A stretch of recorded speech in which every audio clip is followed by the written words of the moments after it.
This is WorkSpan TV, and I'm Marsha Rhodes. Today, we're talking about how Coca-Cola is exploring the concept of behavioral economics to help improve total rewards programs. And with me is David Cheatham from Coca-Cola.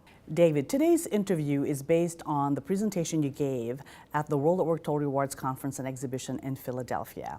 In that presentation, you explored the concept of behavioral economics and how it applies to total rewards. Let's start with how it applies to pay for performance. We definitely believe in pay for performance. That's really one of our mantras, and I think the mantra of a lot of large, high-performing organizations. A question we get often is, does it really make sense to give extra rewards to really high performers at the expense, and what's the potential negative impact of doing that to solid performers if they should be getting less? So really, as we look at that, we've sort of adopted the philosophy I think was best described by Edward Gibbon, a historian who wrote The Decline and Fall of the Roman Empire. And he said, the wind and the waves are always on the side of the ablest navigator. The wind and the waves are on the side of the ablest navigator, meaning if you understand the basic principles of the wind and the waves, you can navigate through any kind of weather conditions. So really, as we've taken that approach, we've looked at the environment around us and we've tried to discern if there's some new disruptive technology or thinking or process that maybe is on our peripheral vision right now that could help us as we move forward if we understand the basic principles. And one of those that we've identified is the field of behavioral economics, which is a very new field, but there are a lot of researchers there. Nobel Prize in Economics was awarded in that just a few years ago.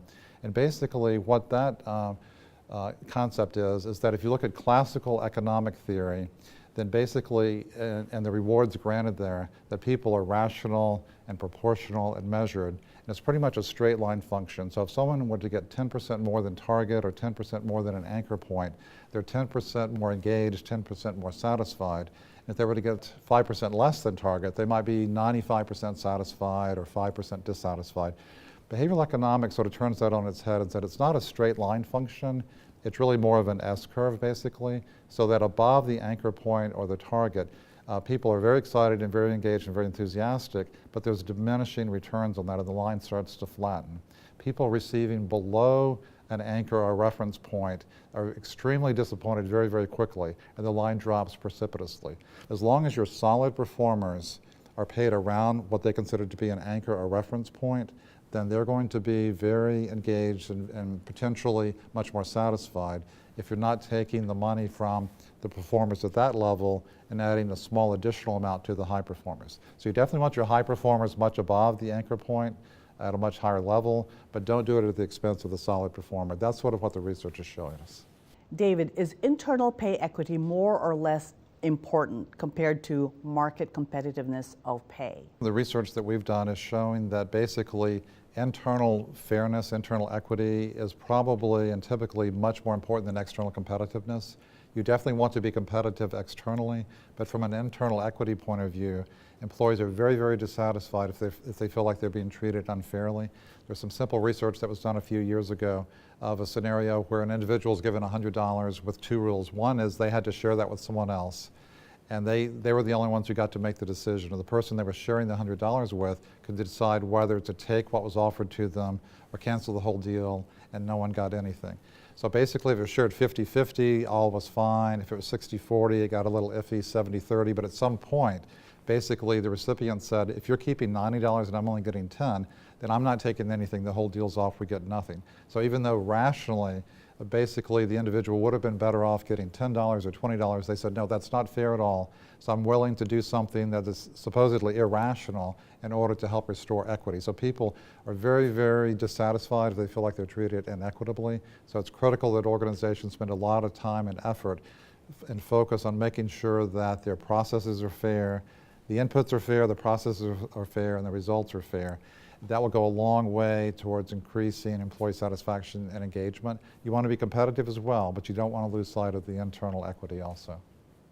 Should promotions and promotional increases be infrequent and large, or frequent but small?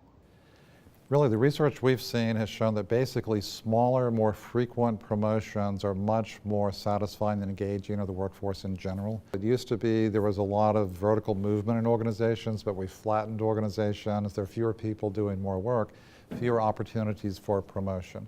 And if you look at the newer generation, like the millennials, for example, they're really looking for developmental opportunities, a sense of progress, moving through the organization. So basically with the flatter structure, if we're only offering someone a promotion, you know, you're only going to have 2 or 3 major promotions in the course of your career over the next 25 years. That's not going to be very motivating. The research is showing you really need to do things like a promotion in place, a promotion in grade, a promotion in title, have more frequent, smaller promotional opportunities and celebrate those as well. People are much more satisfied. And that's very interesting because our recent study on promotional guidelines show that only 8% of employees get promoted in any given year. Wow. That's really amazing. low, don't you think? Very low. David, in closing, what is the key takeaway from current behavioral economics research that can be applied to total rewards? A lot of our programs, a lot of our compensation programs have been in place for many, many years, so sort of legacy programs for a lot of organizations. As an example for us, we granted our first stock option in 1956, which was well over 50 years ago. That program's still in place now. It's been changed and tweaked a little bit over the years, like a lot of individuals. The key point and the key driver I think a lot of us want to make sure of is that we're not offering Mad Men total rewards programs in a Modern Family kind of world. So basically, we're looking at what's the latest research, what are the fields that can help us get to the future, move to the future, and achieve success over the long run. One of those areas is behavioral economics.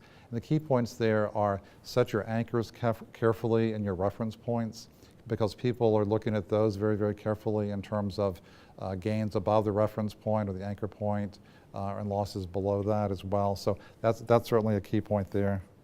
And really, we're trying to take the basic approach that we don't want to necessarily look at how we've always done things in the past, but what makes sense for the future. It's sort of like the Irish playwright George Bernard Shaw said when he said, "You see things and you say why, but I dream things that never were, and I say why not." So that's our philosophy for the future. David, thank you so much for helping us understand behavioral economics and how they could potentially be applied to total rewards. For World at Work, I'm Marsha Rhodes.